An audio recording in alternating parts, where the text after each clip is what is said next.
Okay, so good afternoon everyone. Good day, good morning, mabuhay. So this is the recorded discussion for the subject law on legal aspect in tourism and hospitality management module. What module is this? I think 4. Okay, so yeah, no, 5. Okay, so our topic is law on partnership and corporation. So we have here, or as we all know, that we have 3 forms of business organization, namely sole proprietorship, partnership, and corporation. So ano nga ba yung tinatawag nating sole proprietorship? So as easy as that, when we say sole proprietorship, it is the simplest and the most common form of business organization owned and operated by a single individual. So, look at this one. Yan. Bakit nawala? Okay. So, the owner therefore has a full control all over the decision and keeps all the profit, but it's also personally liable for all debts and obligations. So dahil mag-isa ka, that you form your own or establish your own business, mag-isa mong in-establish yung business natin, therefore, lahat ng obligations nasa iyo. Okay?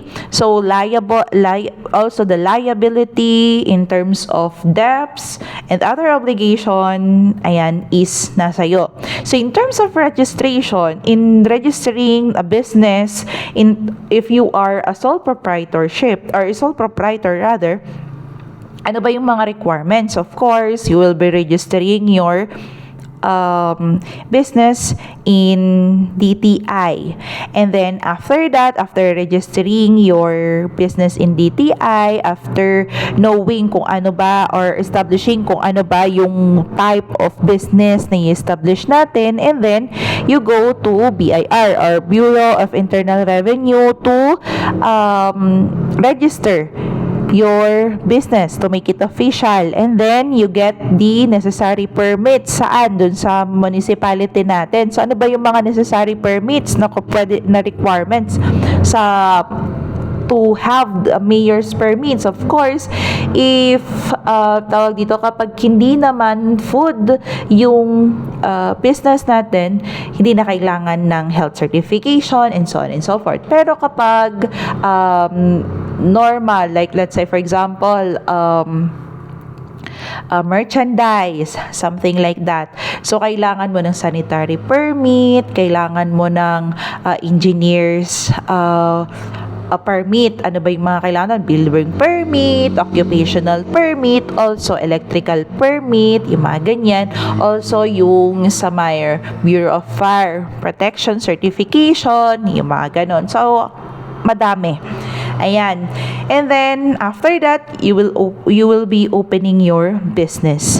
Okay. So, in terms of filing of taxes, so ibig sabihin kung ano yung taxes mo. So, ibig sabihin you will file and pay personal and business taxes. So, let's say, for example, me, I am a mixed income earner. So, my earning is from my employment.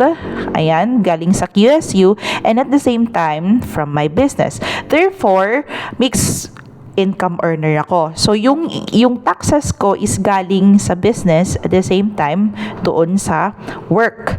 Ayan. So, ibig sabihin, if you are a sole proprietor, so you will be filing and pay your personal or your business taxes on your own. So, in terms of employment, yung ganyan, so you must comply with labor and employment laws. So, you will be going to be the HR of your own business. And then, in terms of the regulations, ayan, is in terms of establishing the regulations, so you must follow, sorry for the interruption ng mga motor, ayan.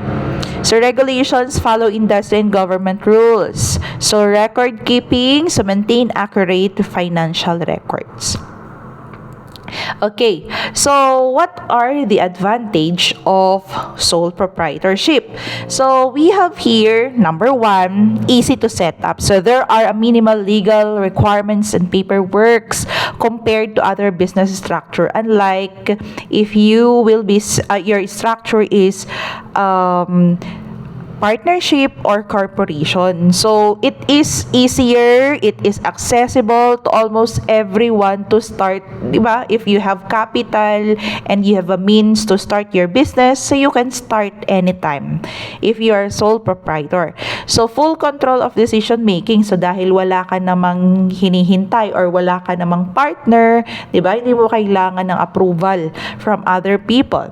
Then retention of all profits. So therefore, if you are sole proprietor, you will be going to keep all your earnings in your business. Ayan. So this serves as a strong motivation of you as a sole proprietor to be better, ayan, in your business, or to grow or to work hard in your business. Another one is simple taxation. So because you only need your own tax, ayan, you're only paying your own tax from the business and from your work. For example, ibig sabihin, mas mabilis. Okay?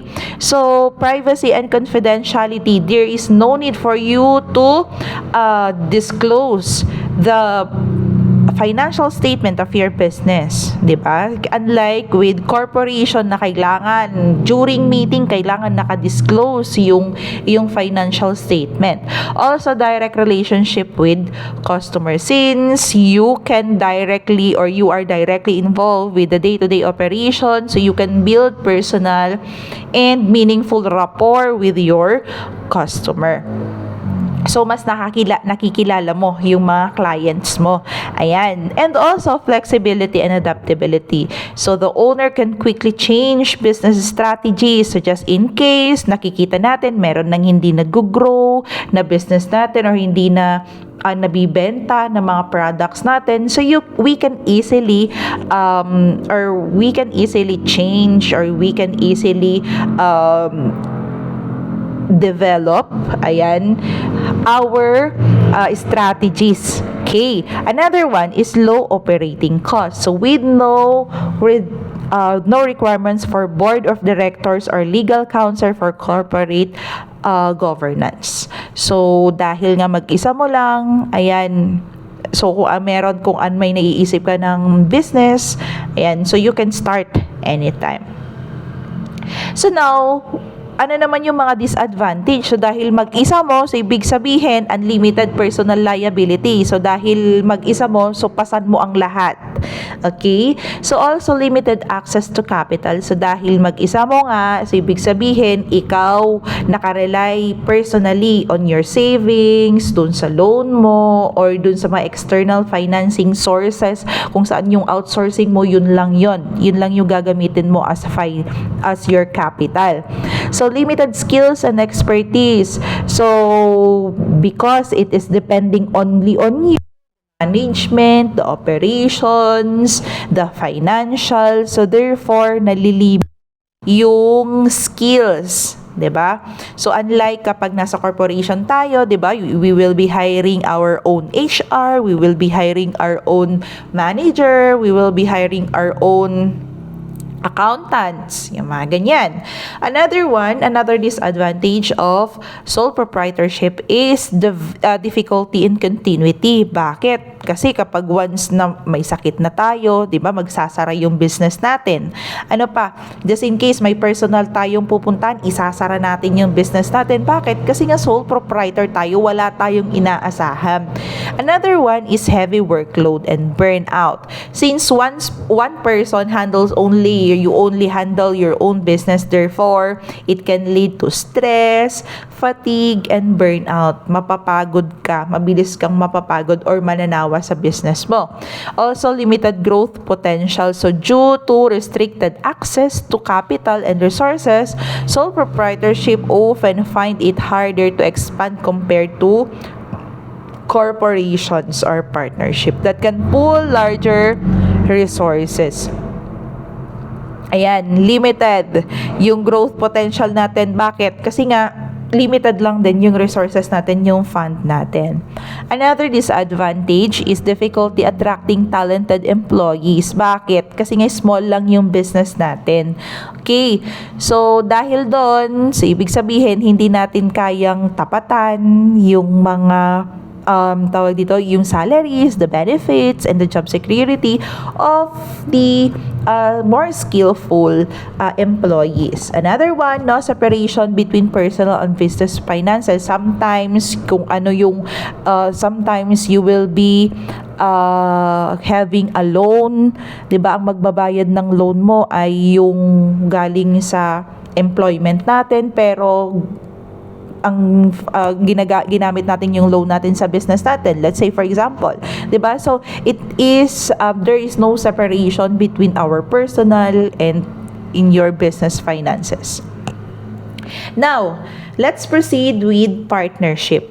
So when we say partnership, it is a business owned by two or more individuals who share responsibilities, profits, and losses. So we have these two main types of partnership. So we have general partnership and limited partnership. So when we say general partnership, so we're all partners share equal liability and management duties. So let's say for example, doon sa 5 kaklase ninyo, meron sila, partnership sila doon sa isang business. So let's say for example, doon sa 5, merong nagbigay ng 250,000, merong nagbigay ng 100,000 pesos, may nagbigay ng 50,000, may nagbigay ng mas mababa pa kaysa doon sa 150,000. Pero in terms of liability or obligations or management duties ay pantay-pantay sila. So therefore, that is general partnership. So when we say limited partnership naman, ayan, so kahit na sabihin natin na pantay-pantay sila, for example, baliktarin naman natin, pantay-pantay sila, lahat sila ay 150,000 pesos yung kanilang contribution doon sa sa finances ng partnership natin. Pero meron sa kanila na okay, I will be going to be liable in management. I will be the one who will be responsible in terms of production, yung mga ganyan. Tapos yung dalawa, sige, bahala na kayo dyan. Basta bigyan nyo na lang ako kung magkano yung namin, yung hati namin.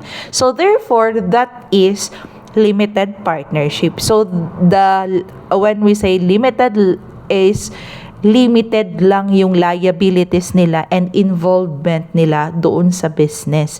So for example, na according doon sa bylaws natin is, or doon sa constitution and bylaws ninyo as a partnership is financial lang sila. Financial aspect lang yung lang nila, yung iaambag nila. So, nasa sa inyo yun. So, that is the difference between general partnership and limited partnership. Ayan, so in summary, the definition, agreement between two persons, the formation is based on contract and agreement.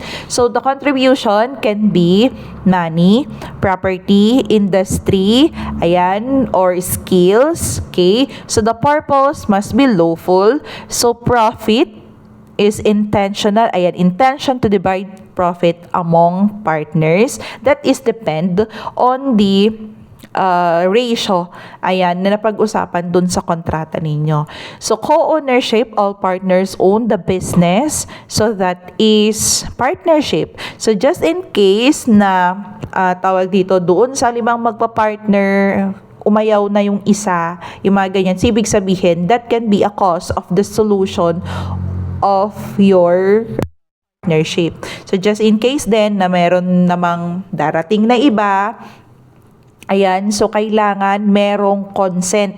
Ayan, so there must be a consent from all the partners na tatanggap kayo ng ibang partners ninyo.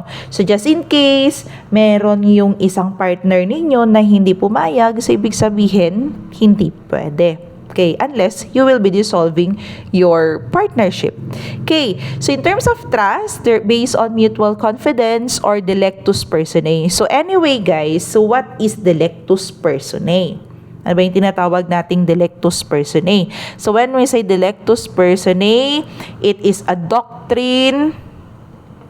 It is a doctrine of Delectus, or it is the root of Roman law that has been adopted in many legal systems around the world. So this law or this doctrine, ayan, so it reflects in the idea of a partnership, ayan, that is more personal and fiduciary relationship among individuals who have mutually chosen to work together. So that is the Delectus Personae. So you as a person or individuals, when you choose your partner in research, di ba? Dapat meron kang tiwala sa kanya na tatapusin yung dalawa. 'Di ba? Na magtatrabaho siya at hindi lang ikaw ang magtatrabaho dun sa research ninyo. So that is the Delectus Personae, 'di ba? There is an establishment of relationship, or there is, ang basis natin dito is the personal quality of the other person, the trust you gave to them, the confidence, the integrity and competence of that person. So that no person can become a partner in a firm without the consent of all existing partners. So that is the Delectus Personae. Choosing the right person. Okay? That is the Delectus Personae. Di ba? Sino ba dito ang maghahanap ng sino ba dito ang naghahanap ng partner niya na pwede na yan, yung ganon. Tawag dito, alam mo nang tamad, alam mo nang hindi na siya aambag, magiging partner po ba siya, 'di ba? So parang niloloko mo na yung sarili mo, and that can lead also into abandonment of partnership. So the principles of the Delectus Personae is personal selection of partners. So hindi pwede dito na yung na-hire, parang ganon. Let's say, for example, tawag dito, may nag-o-offer sa'yo ng 100,000 or 100 million to be their partner.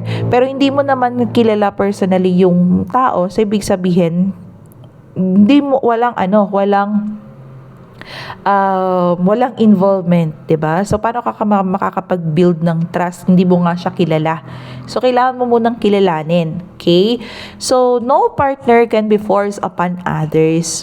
So because of the Delectus Personae, no one can be compelled to accept a new partner into a firm without others' consent. Or hindi ka pwedeng, oy, friend, nilista na kita, kagrupo ka na namin, partner ka na namin. Walang ganon. Okay.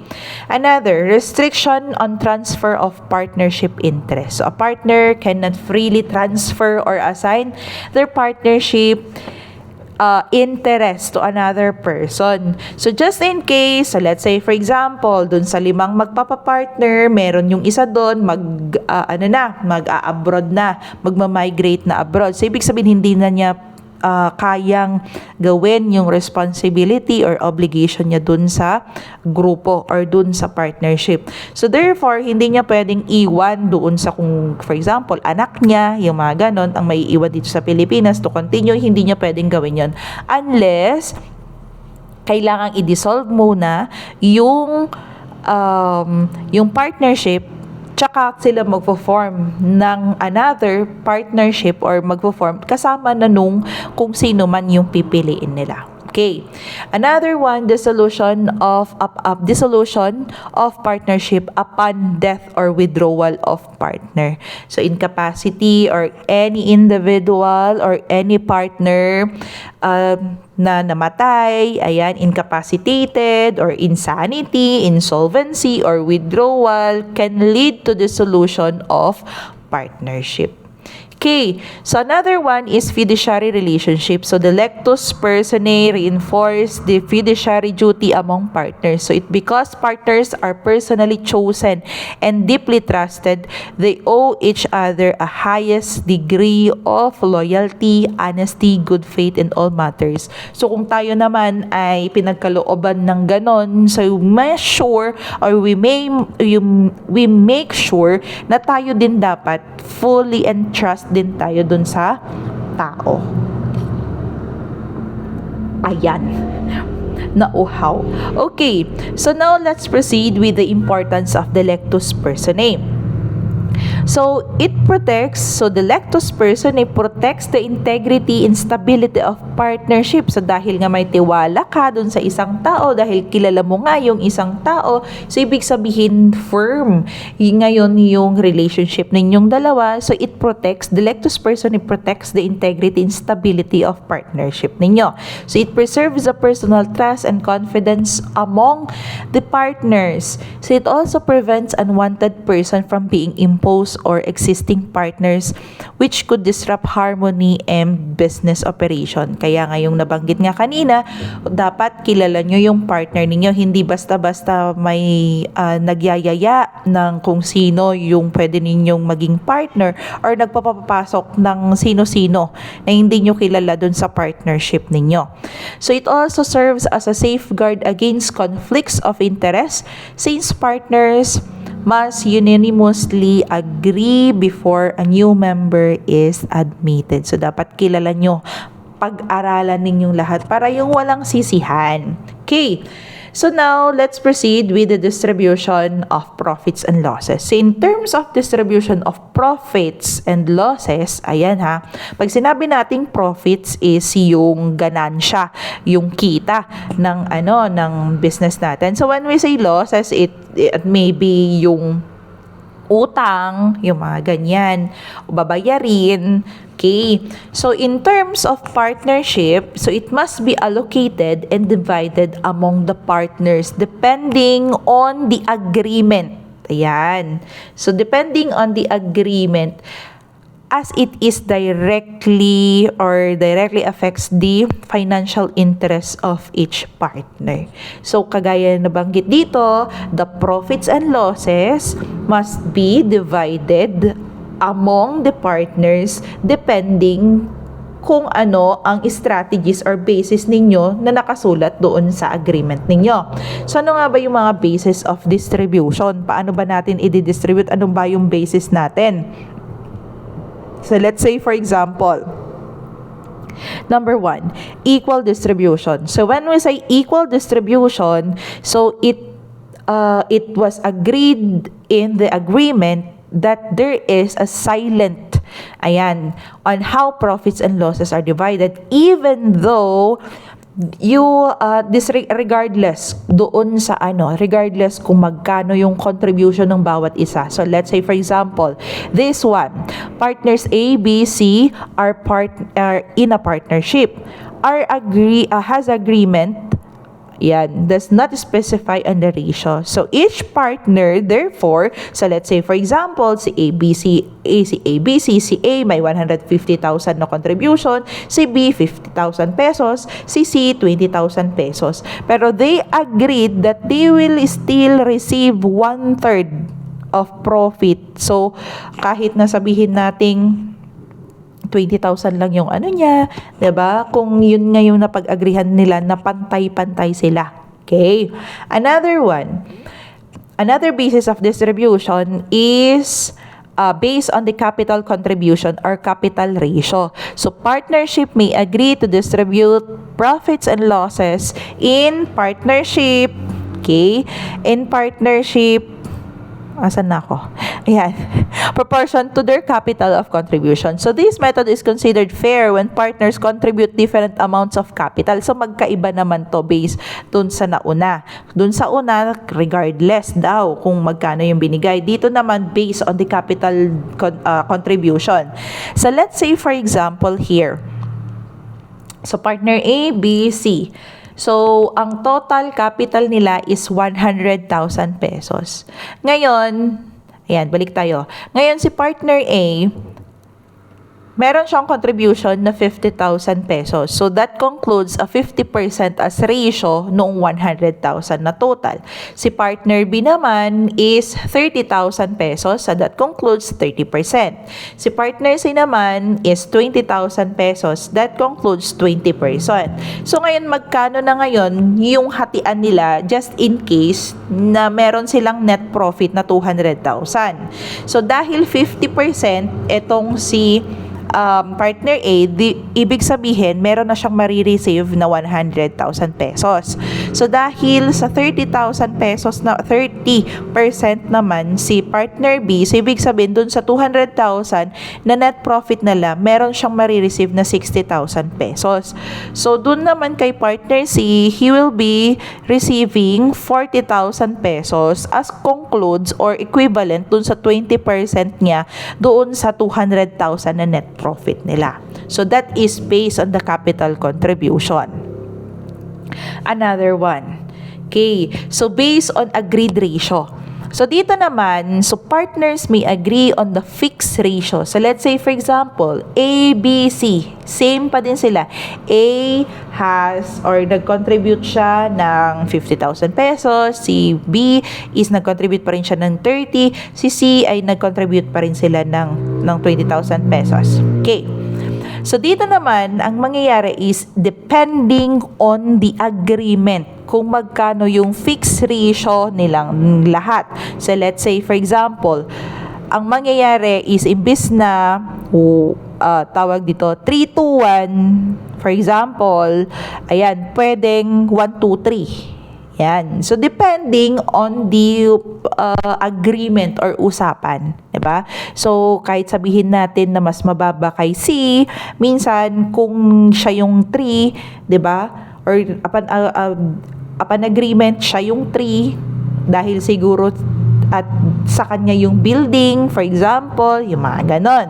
So, depending on the partnership agreement. Another one, number 4 is salary allowance to partners. So, some partnerships allow partners who are more actively involved in the business to receive salary allowance before remaining profits are distributed.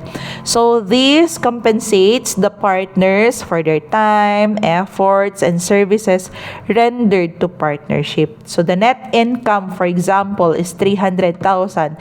So, yung magiging salary allowance niya, for example, is yung partner A, 60,000, tapos yung partner B, 40,000. So, kung ano yung natira doon sa 30, tawag dito, doon sa 300,000, so, ibig sabihin, 200,000. So, yun yung i-divide naman nila as per agreed doon sa ratio. Okay, number 5. Basis of distribution, interest on capital contribution. So, partners may agree to allow interest on their capital contribution. So, let's say, for example, you agreed that you will be having a 10% interest doon sa contribution mo. So, let's say, for example, partner A, ang capital niya is 100,000 pesos. So, ibig sabihin, meron siyang 10% doon. So, 10,000 na kaagad yun. So, in every profit, ayan, yun yung maibibigay doon sa mga partners. So, yung remaining, after that, kung may sobra yun, so yun yung hahatiin ulit depending on the agreed ratio. Another one, number 6, bonus to managing partner. So, in some partnership, managing partner who oversees day-to-day operation may be entitled to a bonus based in the net income and into or of a partnership. So, let's say, for example, the net income is 500,000 pesos. So, you will be having a 10% as a bonus to managing partner. Ayan. So, 10% ng 500,000 is 50,000. So, yung remaining na 450,000 will be distributed in all partners as per agreed doon sa ratio. Another one, 7th is combination method. So, when we say combination method naman, it is depende or it's either tawag dito, the partner agreement may provide salary allowances, interest on capital, or a bonus of managing partner, and then dividing on the agreed ratio. So, meron tayong example dito. Steps. So, steps in distributing profits and losses. So, step 1, deduct salary allowances. So, first is to deduct the salary allowances of the partner. So, let's say, for example, yun na. Another one, step 2 is to deduct the interest capital of the contributions. Okay? And step 3, deduct the bonus of managing partner. And step 4, remaining profit loss. Ayan. Tapos, ayun na yun. depending on the ratio. Okay, next. So, kagaya ng nabanggit nga natin kanina, so distribution, if there is a net loss, ibig sabihin, kapag may net loss, kapag may utang, maghahati-hati din. Ayan, depende kung ano yung usapan ninyo. So, syempre kung ano yung hatian doon sa kita or doon sa net, yun din yung hatian sa losses. So, legal rules in profit and loss sharing. So, if only a profit sharing ratio is specified, okay, but not loss sharing ratio, losses are distributed as same as the profit or net profits. If the partner contributes only industry or services, therefore hindi na sila kasama doon or hindi na sila liable in for losses na magbabayad din or makikihati doon sa losses. So stipulation that excludes the partner from sharing in profits and losses is generally considered void. Walang pwede na hindi na ako magkaano kasi wala naman akong ambag. Ganito lang naman yung ambag ko. Wala.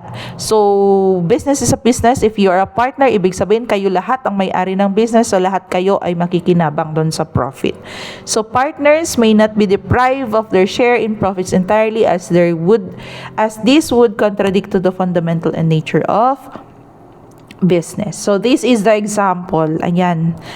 Check nyo na lang doon sa module. Isi-send ko na lang din. Okay. So, kagaya na nabanggit natin kanina, just in case na meron na kayong problema ng partner mo, makipag-break ka na. Ayan, dissolution of partnership. So, when we say dissolution of partnership, it refers to the process by which the legal relationship among the partners is being terminated. Okay? So, when we say dissolution, it is breaking up with your partners. Ayan, termination of the agreement. Okay. Okay, so meron din tayo dito, the word winding up. So when we say winding up, it is a process of settling partners' affairs. So let's say, for example, dividing or distribution of remaining assets. So let's say, ang asset ninyo ay, tawag dito, ay building. Ayan. So, pwede nyo ibenta yon tapos paghati-hatian ninyo. Yung ganun. That is winding up. Okay? So, when we say termination naman, it is the final end of partnership after winding up is complete. So, termination, yung wala na kayong relationship. Okay? So, we have here the causes of dissolution according to the Act of Partnership. Okay? Number 1, mutual agreement. It is mutual agreement that, or with a mutual consent that you will be dissolving the partnership. Another one, withdrawal or retirement of a partner. Ayan. So, pwede naman yon. Okay. Another one, third one, it's expulsion of partner. So, maybe you will be expelling your partner. Bakit? Kasi niloloko ka na niya kayo. Yung mga ganon. Fourth one, admission of new partner. So, yun nga yung nabanggit ko sa inyo, 'di ba? Kapag magdadagdag kayo ng partner ninyo, so you must dissolve first your original group and then magfo-form kayo ng another group. Fifth one is to transfer the partnership interest. So, just in case kailangan na ng for example, ibibigay mo na, iiwan mo na yung partnership or yung business doon sa family mo, yung mga ganyan, tapos tawag dito, mag-migrate ka na, yung mga ganyan, for example. So, possible naman yun, pero kailangan nga munang i-dissolve yung original partners or partnership, ayan, or agreement before ka mag-form ng another partnership. So, another causes of dissolution, okay, according or by operation of law. Number 1, dissolution of partners maybe because of death of the partner. Yan. So, automatically dissolve ang partnership pag namatay yung isa sa partner natin. Second one, insolvency of partners or partnership. So, when we say insolvency, unable to pay their utang. Ayan. Pag hindi na sila nakakabayad ng utang, ibig sabihin, kailangan na i-dissolve yung partnership. 'Di ba? Kasi mas marami na yung utang, nagbabayad-bayad na lang kayo ng utang pero wala na kayong profit. Yan. Third one, civil interdiction of a partner. Civil interdiction. So, when we say civil interdiction, it is a legal penalty that deprives a person of a certain civil rights that may cause the dissolution of partners. Bakit? Kasi nga, baka maikukulong na siya or, di ba, it affects the trust or the relationship of you and your partner. Kasi nga, di ba, nagkakaso na siya. Okay? Fourth one, illegality of the business. Okay. So, just in case, for example, 10 million ang binibigay sa'yo ng partner mo, tas meron ka din 10 million, kaso nga lang, magbebenta kayong smuggled goods. So, that is considered as illegal. Okay? So, ibig sabihin, madidissolve ngayon yung partnership ninyo. Another causes of dissolution by court decree. So, insanity or mental incapacities. If a partner have been declared insane or mentally incapacitated, therefore, it is no longer capable to perform their duties and responsibilities, so that can cause a dissolution.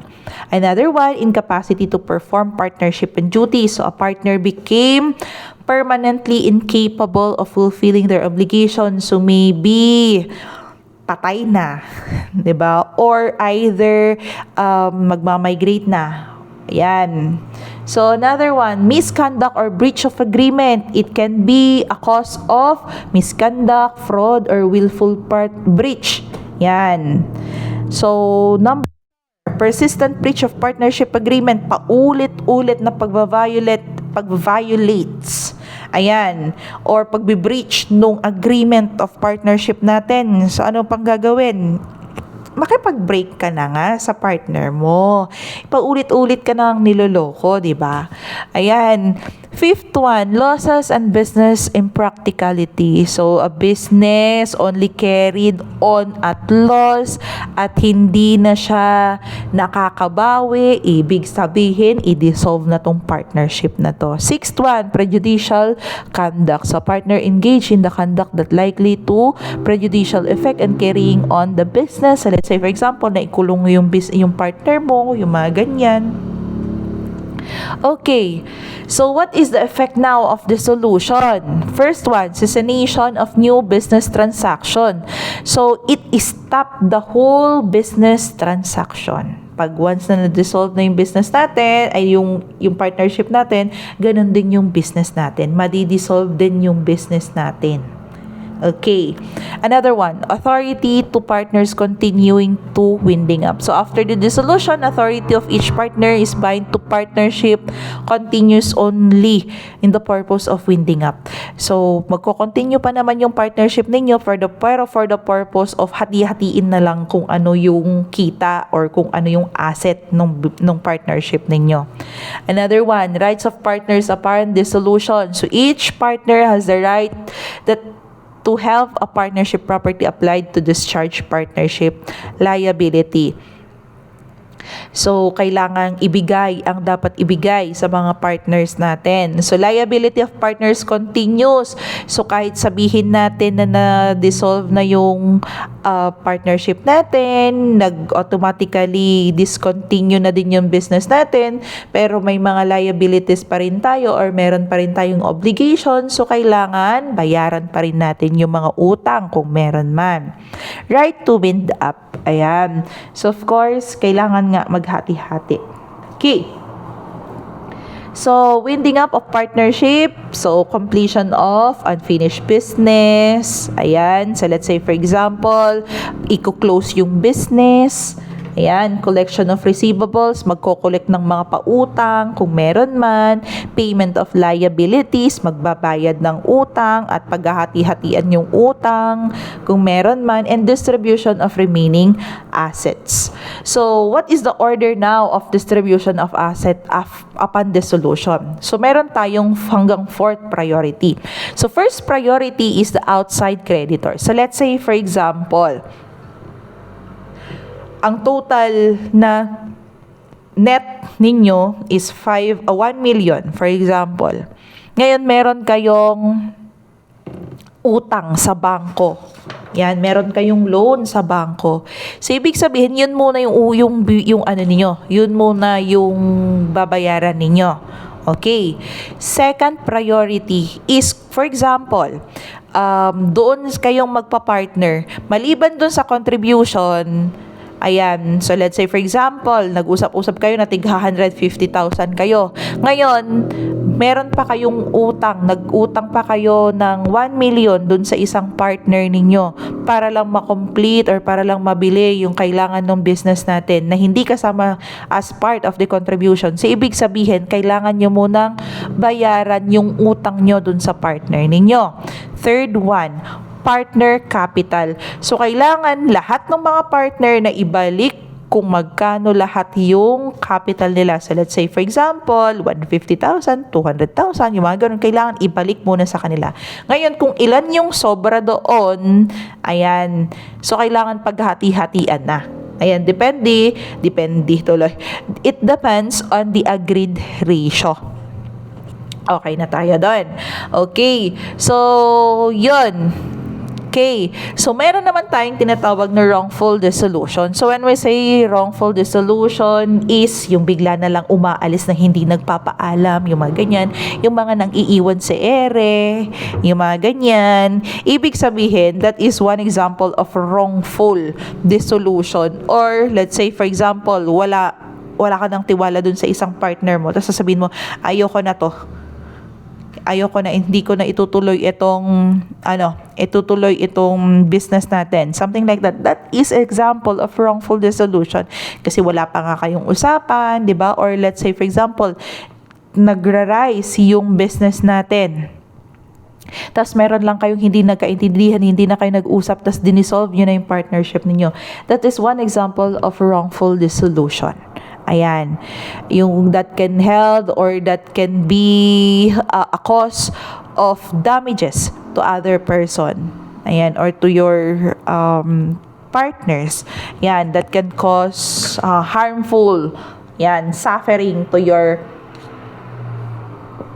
partners. Okay, so those are wrongful dissolution. Mas maganda yung pinag-uusapan nyo muna kung ano yung talaga yung problema, no? Bago kayo mang-iwan. Yan.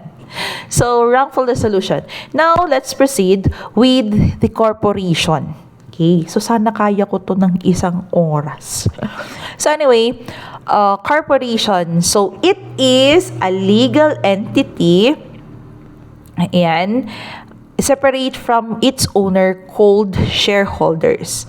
So, meron tayong meron tayong corporators, ayan, which is they establish the corporation itself, and then meron din tayong tinatawag na shareholders, and then meron din tayong tinatawag na stockholders. Ayan, so when we say shareholders, ibig sabihin they have share or they have capital, ayan, in establishing the corporation, the business itself.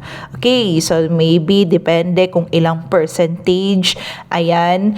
And then, meron naman tayong stockholders. So, when we say stockholders, ibig sabihin yung mga nagbebenta ng stocks. So, let's say, for example, percentage ng isang business entity ng corporation natin, binibenta, yung mga ganyan. So, those are the stockholders, yung mga nasa market. Ayan, or nasa stock market natin. So, it can be hindi kailangan na meron silang agreement or hindi kailangan na empleyado ng isang corporation or corporation yung mga stockholders.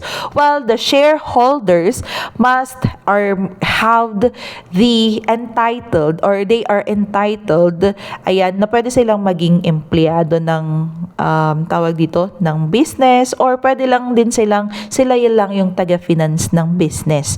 Okay, so it can own property, enter contracts, and can be sued independently. So, shareholders enjoy limited liability, meaning they are only at the risk for the amount they invested. So, let's say, for example, at 1% or 2% lang yung share mo. So, ibig sabihin, kung ano lang yung equivalent nung yun lang yung makukuha mo, and of course, yun lang yung losses mo. Okay. So corporation can raise capital by issuing stocks but are subject to more regulated or double taxation. So let's say for example, in paying tax naman, yan, may corporate tax, may dividend tax. Okay. So in terms of building corporation naman, pag magi-establish tayo ng business dito sa corporation, so let's say for example, Jollibee or Coca-Cola Corporation. Ang nai-imagine ko ngayon ay San Miguel Corporation. Ayan. Manginginom. Okay. So, ano nga ba yung mga business under tawag dito? Wala akong kausap. Ano ba yan? Under San Miguel Corporation. Okay. So, ano nga ba yung mga business under them? So, of course, ang pinaka-paborito ng lahat, ang beer, 'di ba? So yun yung mga famous sa inyo. Ano pa? Yung mga okay, so also yung Magnolia, yung Pure Foods, yung MY San Graham, ano pa? Tawag dito yung mga cheese, Nutri Oil. So that is under the San Miguel Corporation. Okay, gets natin. So, corporation. So, let's say for example, malugi man yung isang business, hindi malulugi si corporation. Bakit? Isa lang siya dun sa business niya. So, when we say, ayan, ngayon, yung mga stocks na yan, ayan, yung mga stocks natin, if you are aware in terms of buying or selling stocks, yung mga ganyan. So kung nakadepende kasi yon doon sa market natin, world market natin. Okay, stock world market natin kung paano gumagalaw yung business. So kahit sabihin natin maganda yung operation and all, kung mababa naman yung stocks, ibig sabihin anong mangyayari? Mababa yung natin, yung stock equivalency ng stock market natin as a stockholder. Ngayon, so let's say for example, maganda-ganda yung bentahan sa stock market. So ibig sabihin maganda, diba? So in terms of corporation naman, ayan, nakadepende doon sa sales and all. Ayan. So, a corporation is an artificial being created by operations of law, having the right of succession and power. Ayan. So, attributes and properties expressly authorized by law are incidents to its existence. So, it is a juridical existing separate and distinct from each stockholder or member. So, let's say, for example, kung ano ang nangyayari kay Magnolia ay hindi, tawag dito, ay wala siyang pakialam, or kung ano man ang nangyayari doon sa may-ari. Ayan. Kay Ramon Ang. Kung ano man ang nangyayari kay Ramon Ang ay hindi maapektuhan si San Miguel Corporation. Why? Because the share or the shares matters rather than the person. Okay? So kahit sabihin natin siya yung founder, siya yung CEO, yung something like that, 'di ba? So kung just in case namamatay man siya, so it is walang mangyayari dun sa corporation natin. Bakit? Kasi pwede siyang mamana anytime doon sa tawag dito kung sino man ang magmamana ng business. Ayan, kung sino man yung susunod doon sa doon sa stocks niya, or depende doon sa member of stockholders kung sino yung papaupuin nila. Ayan. So that is corporation. So that doctrine of corporate entity. Ayan. So of course, it is known also as the separate corporate entity, corporate judicial personality, unlike, 'di ba, with the sole proprietorship, 'di ba? Na kapag may nangyari kay owner, may mangyayari din kaagad or maapektuhan yung business. 'Di ba? Magsasara yung business. Okay? So kung for example, may mangyayari doon sa isang partner naman, pag partnership, so ibig sabihin ganon din, masisira din or tawag magko-close din yung business natin or yung partnership natin. Unlike here in corporate entity, ano man ang mangyari dun sa owner or dun sa director, 'di ba? It nakadepende pa rin yon doon sa ininvest nila. Ayan, or dun sa business mismo. Okay? So magkaiba, it separates. Okay. So this means the corporation exists as an independent, ayan, in the eyes of the law, capable for exercising the rights and incurring obligation in its own name and independently in individuals who composed it. So the legal basis of this corporation is the doctrine rooted in the concept upon the incorporation. So, a new and distinct juridical person is created. So, the legal person is separate from the natural person who own and manage. Kagaya ng binanggit ko nga sa inyo, kung ano man ang mangyari kay Ramon Ang, 'di ba? Hindi maapektuhan si San Miguel. So, maybe tawag niya malulungkot sila or whatever, pero magtutuloy pa din yung business because, 'di ba? It is a corporation, hindi lang pag-aari ni Ramon ang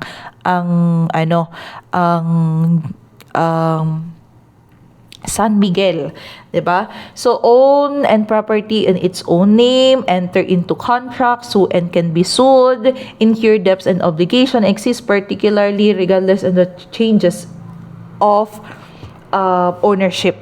Yan. So, the key principle of the doctrine is number 1, separate from the legal personality. So, magkaiba. Ayan. Another one is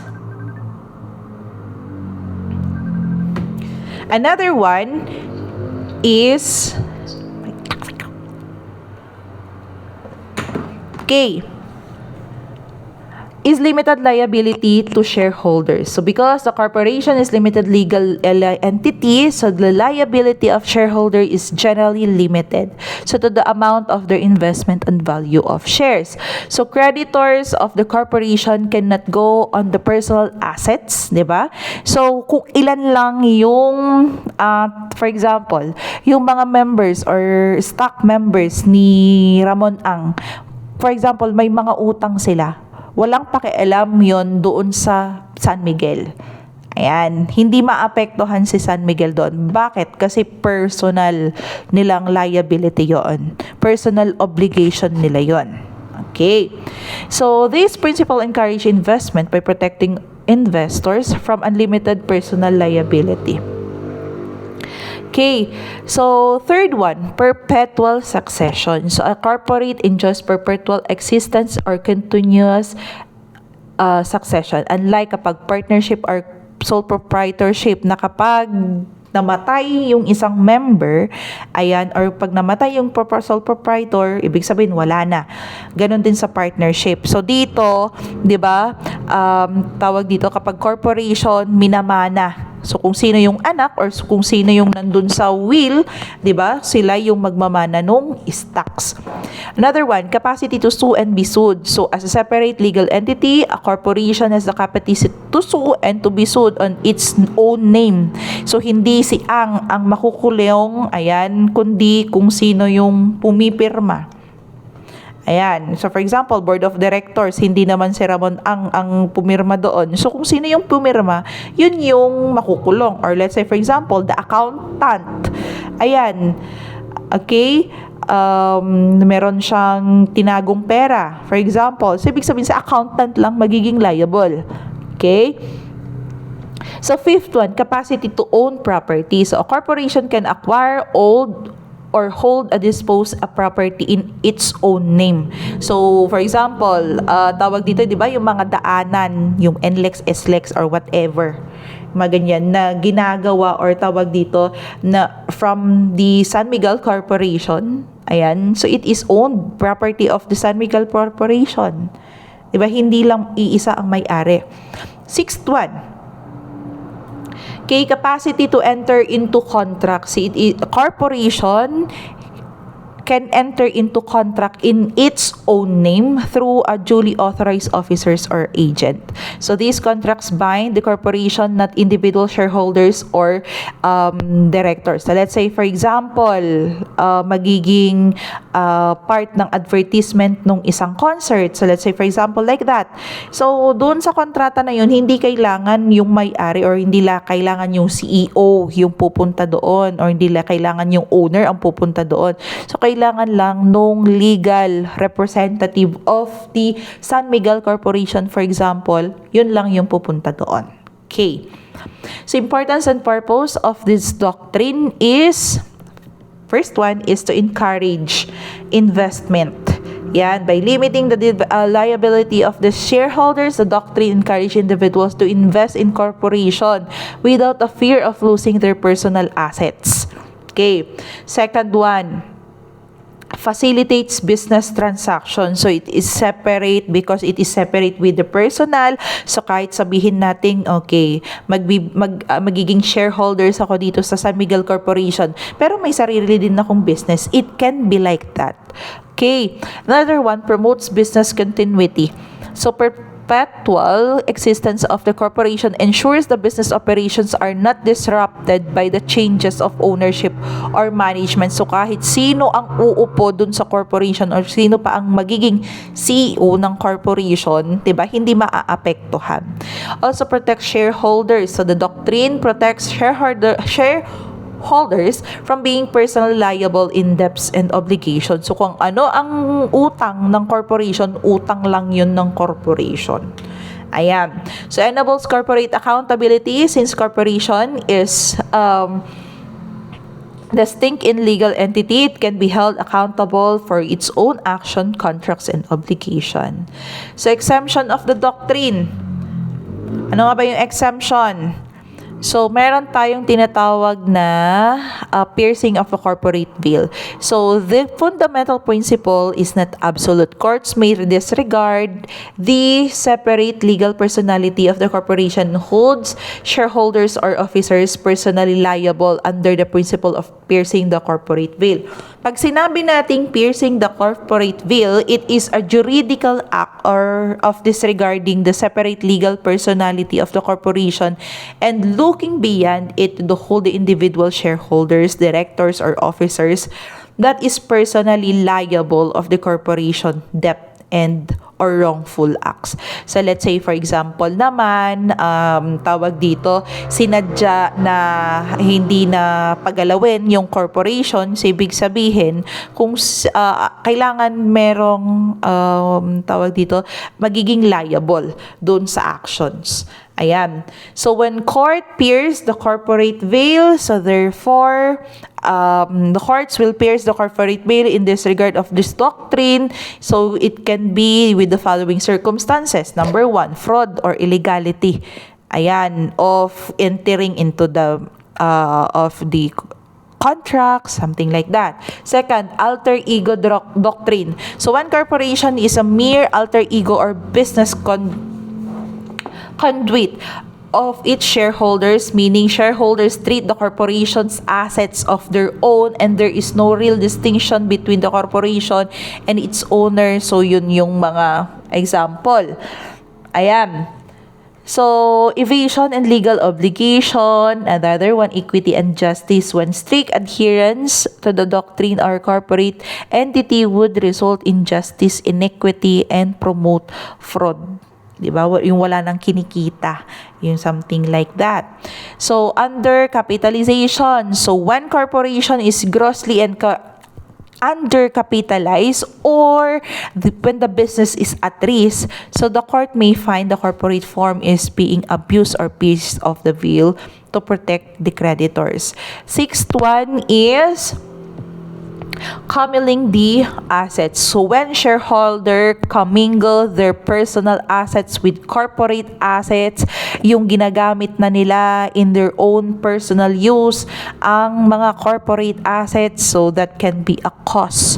Ayan. Okay. So another The advantage now of the corporation is, number one, limited liability of shareholders. Hindi nila kailangang pumasok araw-araw. Okay. Second one, perpetual existence. So, corporation has continuous perpetual existence, meaning continuous exist regardless of changes of ownership, death, or of the shareholders or resignation of directors. Ayan. So, kahit na may mawala or may maidagdag, continue pa rin yung business natin. Third is of raising capital. So, corporation have distinct advantage in raising large capital kasi nga mas madami. Bakit? Kasi ang dami nating you welcome investors. Okay, fourth one, transferability of ownership.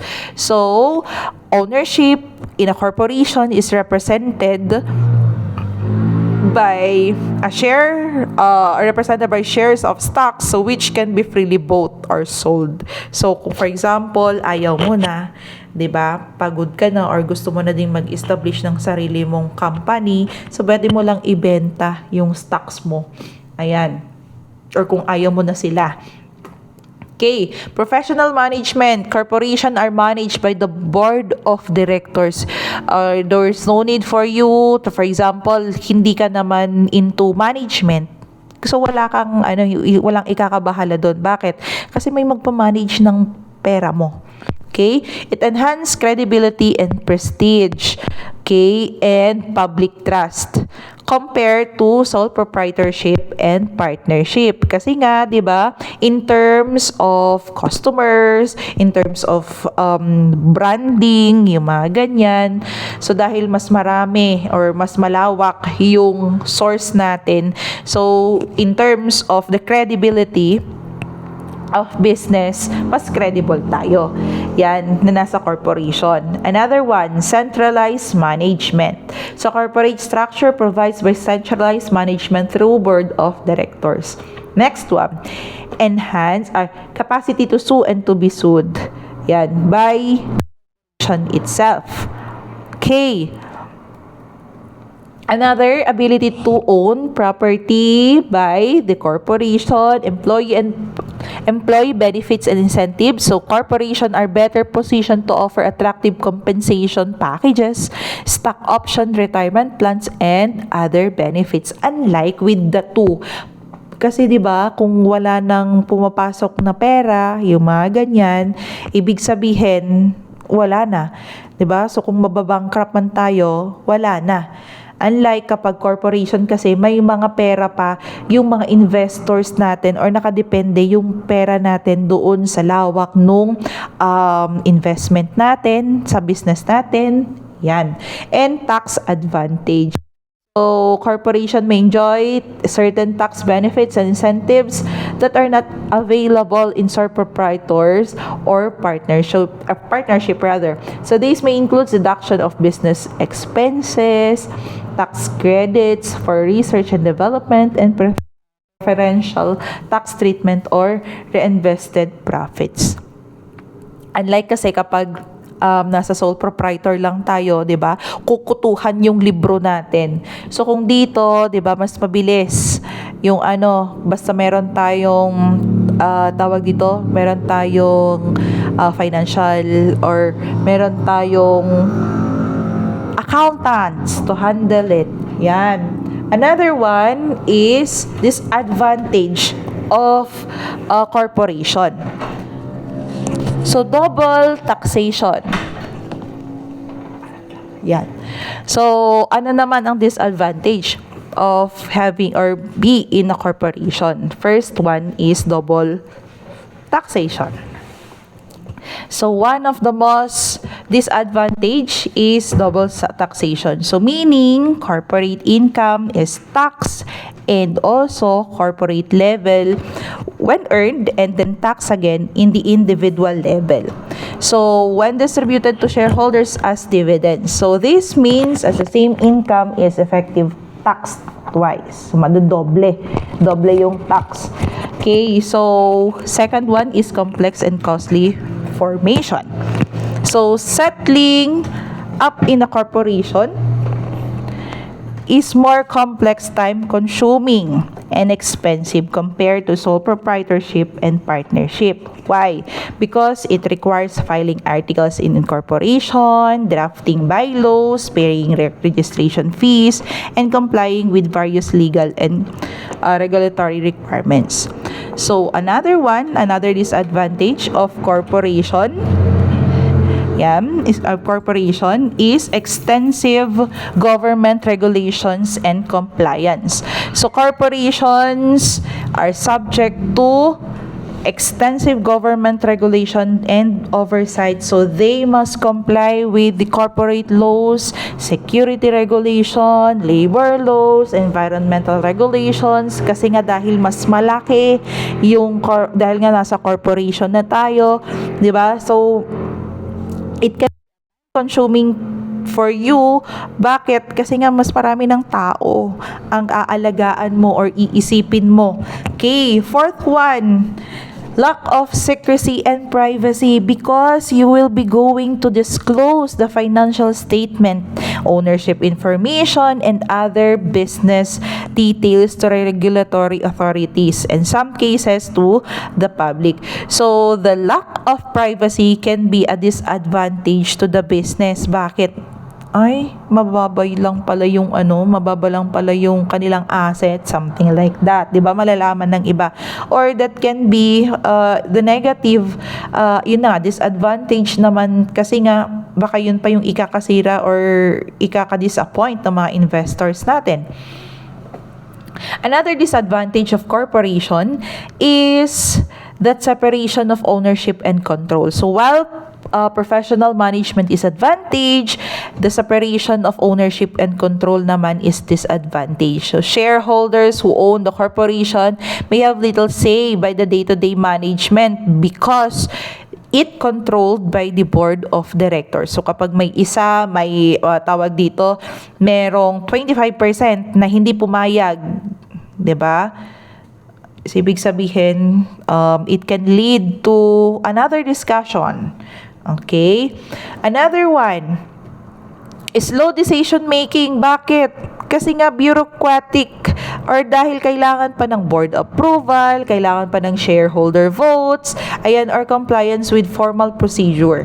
Seventh, risk of mismanagement. So the delegation of management to professional directors or office creates to risk the mismanagement or corruption or self-dealing.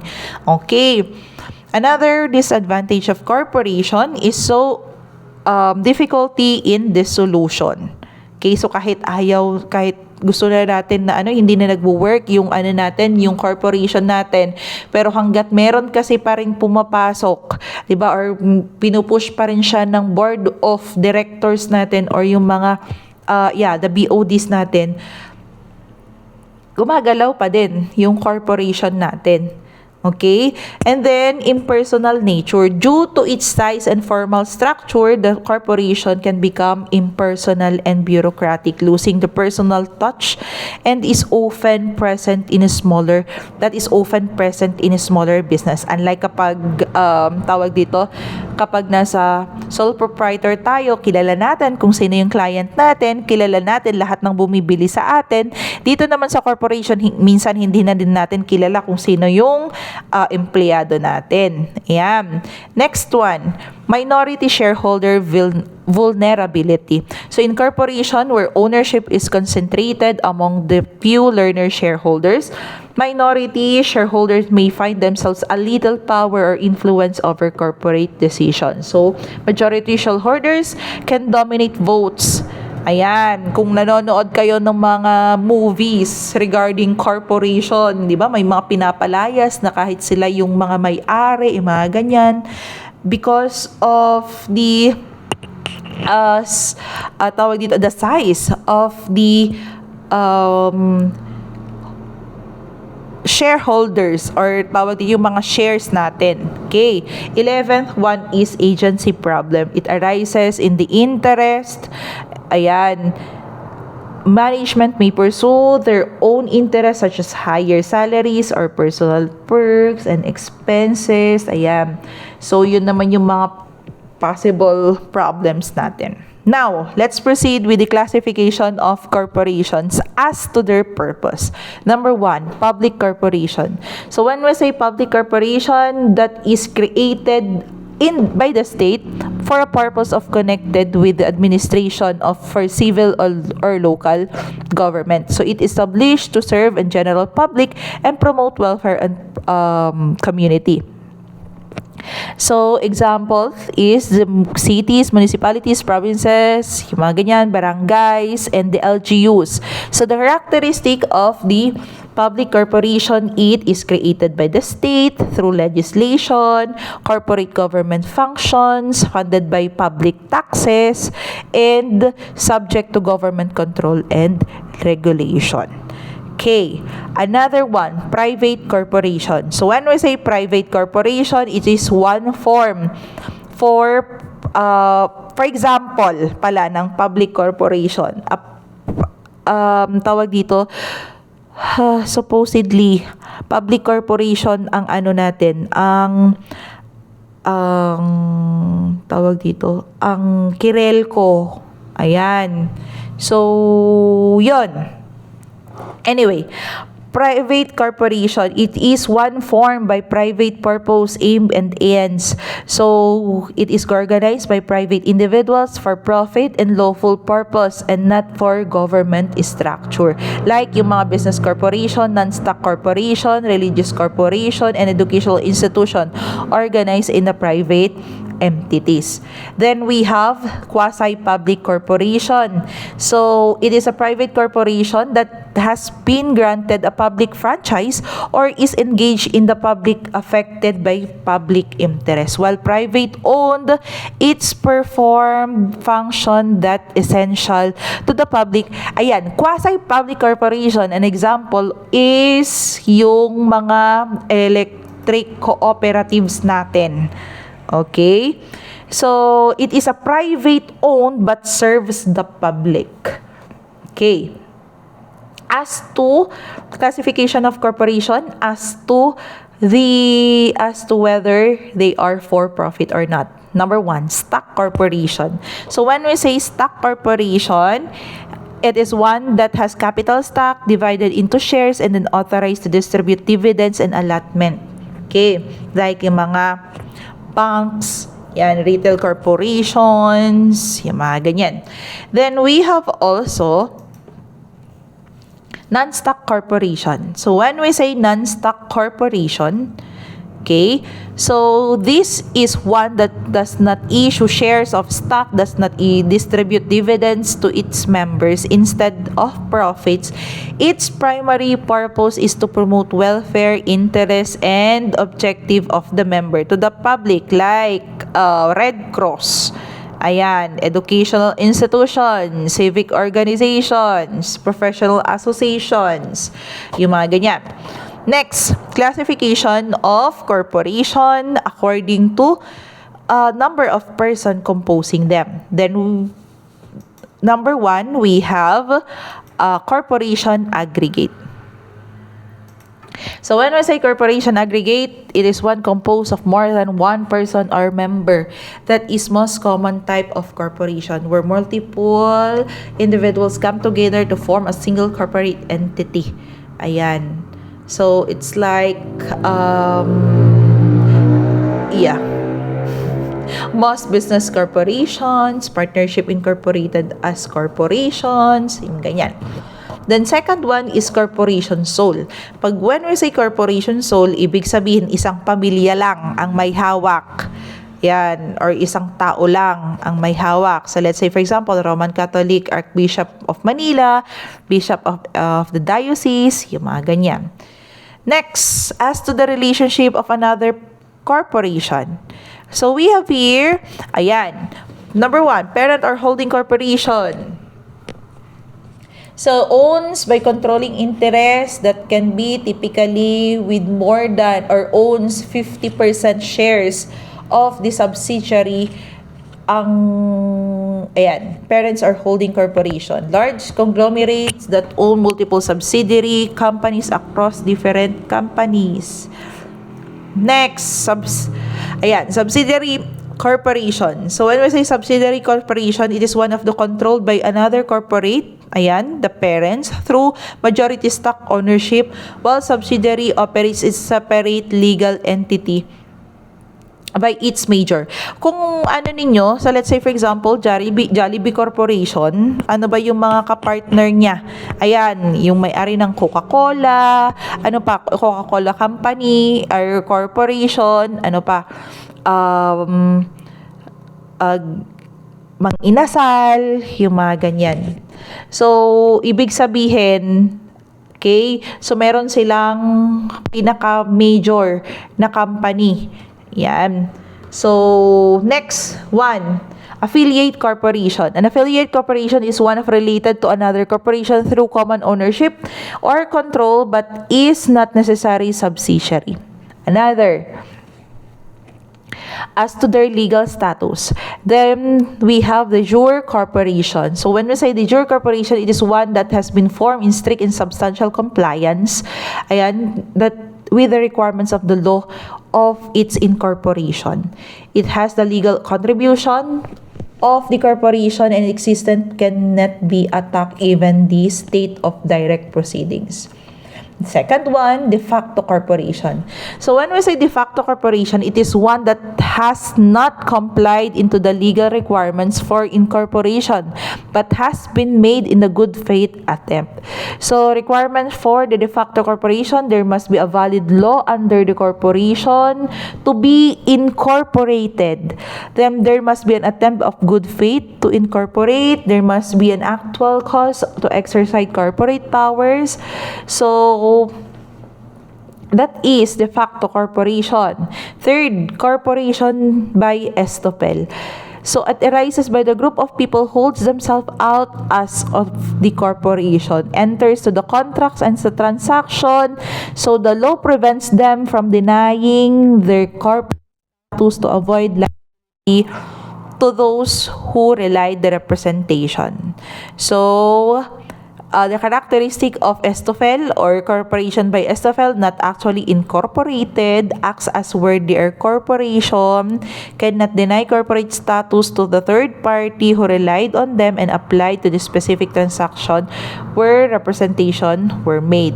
Then number 4, closed corporation. A closed corporation is one who articles in a corporation provide all issued stocks shall be held but not more than a specified number of person.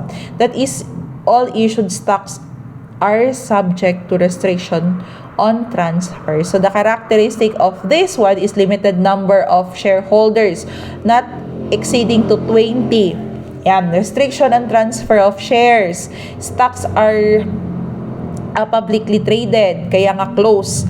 And, di ba, for example, kung pamilya lang.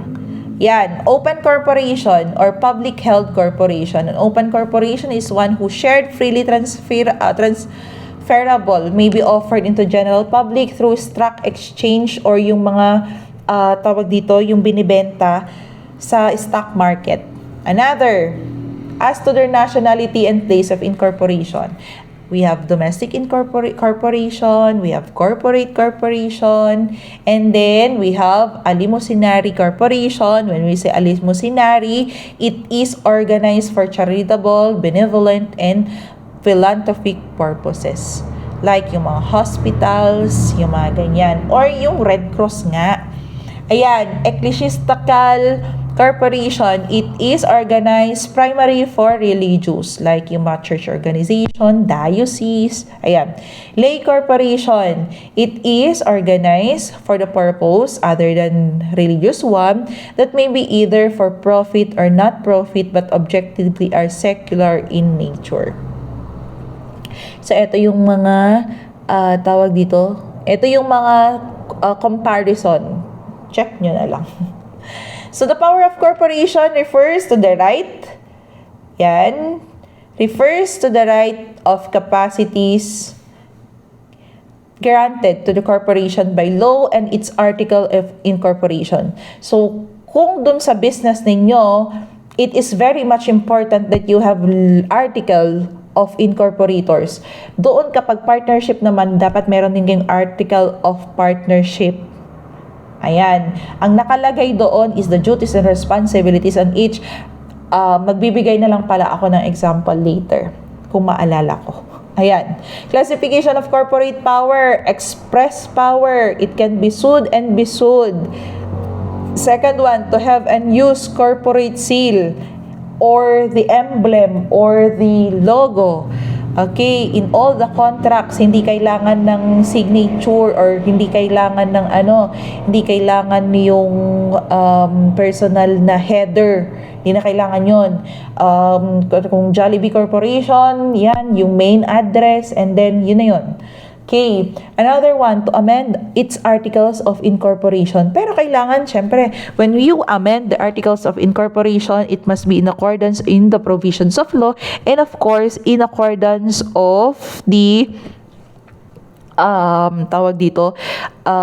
subject for the approval of Board of Directors.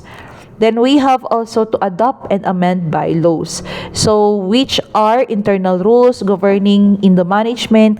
Kaya nga kapag corporation tayo, in every 5 years, kailangan nagpapalit. Ayan, kailangan nagpapalit ng strategies, kailangan din in every 10 years, tawag dito, nag-a-adjust din yung vision mission, yung mga ganyan. Nagpapalit din. Okay, or may mga amendments. Then to issue and sell stock. 6, to purchase, receive, take, and grant property by the corporate name. 7, to enter into contract by, of course, the corporate purposes. To incur liabilities and borrow money by the name of the corporation. Game. Another one is to invest corporate fund. So let's say for example, ang corporation natin, meron na tayong 1 billion. Ayan. So pwede nating invest saan? It can be hospital, it can be land, it can be car, yung mga ganyan. It can be a business. So to declare dividends, yan, kung magkano yung yung ratio nung kanilang capitals or yung kanilang shares. Okay. Another one is to establish pension and retirement plans to the employees, directors, and officers of the corporation, and to merge and consolidate into another corporation in accordance in provisions of law. Okay. Another, to make reasonable donation. Yan, for public welfare, hospital, charitable, cultural, scientific, hindi lang basta naglalabas ng money without the knowledge of the Board of Directors, and to the extent and shorten corporate term. Yan, as provided into the articles of incorporation in accordance with the law. Okay. So, to increase and decrease capital stock. So, the stock corporation has the power to increase or decrease the authorized capital stock subject to approval and required majority of the shareholders as compliance with the regulatory requirements. Second one, implied powers. You have the power, or corporation has the power to hire and dismiss employee. Ayan. Second is the power to establish business policies. Another has the power to open bank accounts. Ayan, with the name of the corporation itself. So let's say for example, Jollibee Corporation, kung saan man siyang gustong magbukas ng ng bangko, 'yun. Power to enter the subsidiary contracts, and power to acquire necessary equipments and supplies, power to advertise the services. Third is implied incidental powers. So classification of corporate powers. So when we say incidental powers, these are powers that are deemed to exist by virtue of the corporation very nature as the juridical entity. It is regardless of whatever they are expressly or impliedly granted. So these powers are inherent in every corporation by reasoning of its existence and legality. Okay, so of course, number 1, power of succession. So meaning the continuous of existence regardless of the changes of membership, ownership, or management. Second one, power of to have corporate name. It is the incidental power to adopt and use corporate names. Ayan, as a legal. So, ang ano po natin, ang corporation po natin ay kailangan nire-register sa SEC. Kung yung ano naman, kung yung for example, tawag dito, yung partnership natin sa SEC din, ayan, kapag sole proprietor, sa ano lang, sa DTI. Pero kapag corporation, partnership, sa SEC na siya kaagad. Security and Exchange Commission. Okay. So, power to adopt corporate seal, it is an incident to existent. Every corporation has the power to adopt and use corporate seal as a symbol of legal identity and authority of the in every contracts, yung mga ganyan, letters and all. Power to make reasonable bylaws. Okay. So, next, Ultra-Vires Acts. So, effects of Ultra-Vires Act. So, when we say Ultra-Vires Acts naman, it is an act performed by the corporation that is beyond the scope of its express, implied, or incidental powers as granted by law of its articles of incorporation. So, when we say Ultra-Vires, it is a Latin phrase meaning beyond the powers. So, ano nga ba yung effect of Ultra-Vires? So, it is considered void and unenforceable because they are performed outside the legal authority. It is declared void, ayan, and enforceable by the court, and it held liable. Alalahanin natin that when we when we initiate to buy a certain product, so let's say for example a certain property, yung mga ganyan na hindi approve ng directors, ibig sabihin anong mangyayari?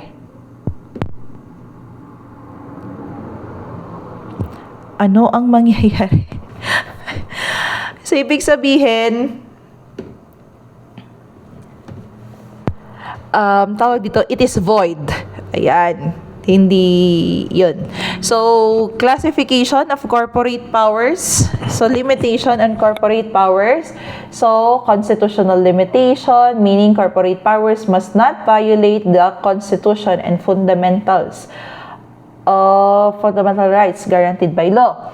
Next, statutory limitation. So, corporate powers are limited by the provisions of corporate code and other applicable laws and regulations. Third one is charter limitation. So, meaning, corporate powers are limited by articles of incorporation, by power of or by laws by corporation itself.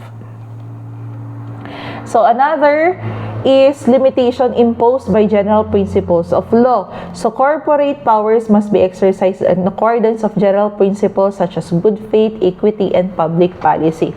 So, limitation for protection of creditors. So, certain powers such as power to declare dividends or reduce capital stock are subject to restriction designed by the to protect the interest of the creditors.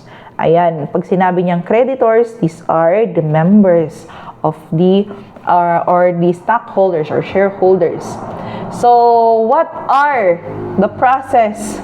Ang dami pa. Ayan, dissolution of corporation. Same with the So, when we say dissolution, ibig sabihin termination of the corporation. Ano nga ba yung cause of dissolution? Okay, number 1, voluntary dissolution where no creditors are affected.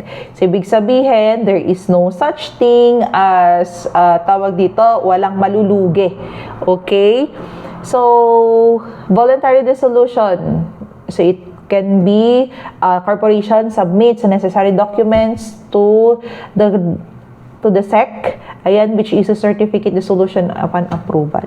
Second one, voluntary dissolution where creditors are affected. So, where corporation has existing creditors, the dissolution process is more complex. So, a petition for dissolution may be filed into the regional trial court Ayan. And then, so the petition include the list of creditors, ayan, or the statement or reason of dissolution. So, the court then issued the order fixing the deadline of filing the objection by the creditors. So, let's say, for example, eto na yung magfa-file ka na ng bankruptcy. Ayan. So, pwede yon. Pag nag-file kasi, ayan, according to the law, pag once kasi na nag-file na ng bankruptcy yung isang ayan, may possibility kasi na hindi na may bibigay yung mga, or tawag dito, hindi na maibibigay yung mga kailangan na dividend ng shareholders, yung mga ganyan. So, let's say, for example, investment. So, may possibility na hindi maibalik sa'yo. Yan. Third, shortening the corporate term. A corporation may be voluntarily dissolved, amending its corporation to shorten its corporate term. Ayan. Next, failure to formally organize a commenced business. Ayan, nag-ano lang kayo, meron ka lang corporation pero hindi mo naman nagamit yung corporation na yun kung ano talaga yung purpose niya. Ayan. Fifth one, continuous in operation. Okay. So, yun na nga. Hindi na gumagana or hindi na gumagalaw yung corporation natin. Okay, wala nang investors and so on and so forth. Next, involuntary dissolution. So, when we say involuntary dissolution by the Security Exchange Commission. So, they revoke your certificate of incorporation. So, maybe because of fraud, ayan, serious misrepresentation, refusal to comply the lawful orders, ay may mga complaints na mga corporation. So, yun yung mga tawag dito, na nare-revoke yung mga certificate. Another one is, ayan, dissolution by the state through quo currento. So, it's state by initially a special legal proceedings called quo currento through Solicitor General to dissolve corporation in the following grounds. It can be the incorporation for the purpose contrary to the law. Ayan, violated the terms and conditions, has committed crimes or acts amount to surrender. And of course, the corporation has misused its corporate franchise. So, it can be used for illegal matter, yung mga ganyan. Third, dissolution by the court order. So, ano yung mga possible? So, it can be deadlock in management, fraud or mismanagement, abuse in authority, irreparable injury, or corporate assets being wasted or lugi.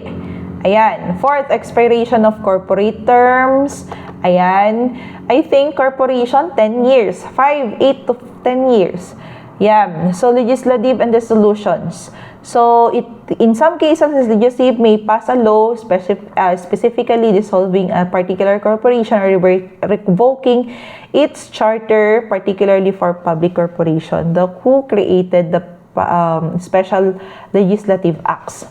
So, causes, another causes, effects of ano ba yan? Bakit causes na kasi siya? Effects of dissolution, rather.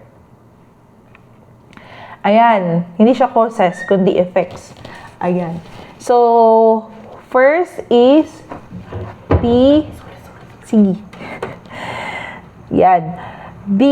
Upon dissolution, the corporation ceased to exercise its corporate powers. Ayan. So, for the purpose of winding up of its affairs.